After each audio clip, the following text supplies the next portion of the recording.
All right, well, speaking of the Arab Gulf, it seems that Israel is still hard at work trying to secure another peace agreement on the back of the Abraham Accords, this time again with Saudi Arabia, despite the Saudis' continual rejections. But with me to discuss the latest efforts is research fellow at the International Institute for Counterterrorism at IDC Herzliya, Dr. Fadi Essmaeel. Dr. Essmaeel, thank you again for being with us. Now, as early as October, you said that Saudi Arabia will likely refuse to normalize until King Salman is dead. Do you still feel that way, and why or why not? Good evening. Thank you for having me again. Yeah, of course. I mean, the question is what, politically speaking, what does dead mean? Some people say that for all intents and purposes, the king is almost at his deathbed because the actual ruler of Saudi Arabia seems to be the crown prince and the group that supports him.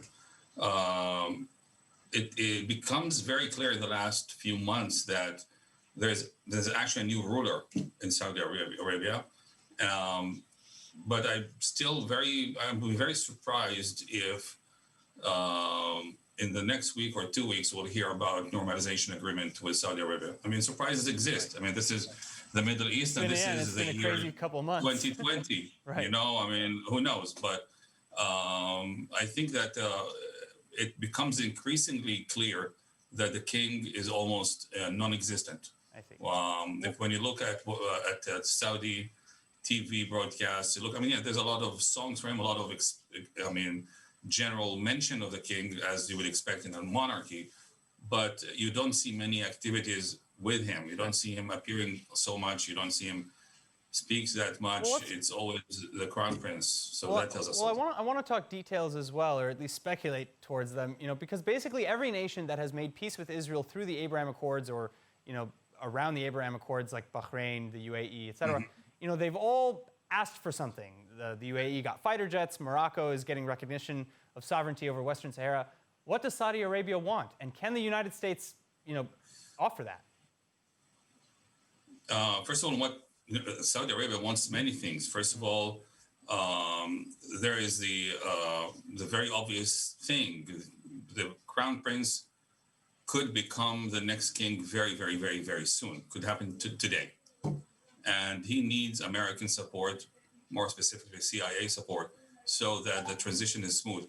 Now, you have to understand, it's not only, the crown prince is not one person, it's an institution. It's basically a package of supporters and detractors that come with him, and he needs American and, should I say, Western support to prop his bid for power. This is one important thing.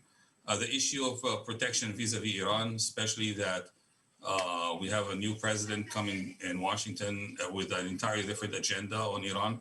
That is very, very worrisome to the Saudis. You have to understand the issue of human rights that President, or at the time candidate Biden, has touted as a major issue.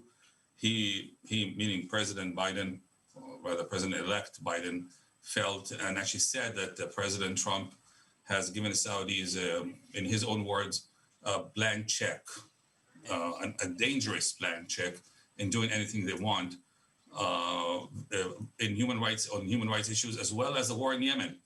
Wow. There was an American support, still exists. Biden says we will not continue to support the Saudi effort in that regard. There's also the issue of Saudi economy. The biggest item on the Crown Prince's vision is getting Saudi, wean it off its dependence on oil, and that's going to be a tall order. It sounds. I'm sorry to cut you off, but it sounds like really they're asking for a lot, and it's going to be really interesting to see if the United States actually pays up to all of that, or if that's really just start of negotiations.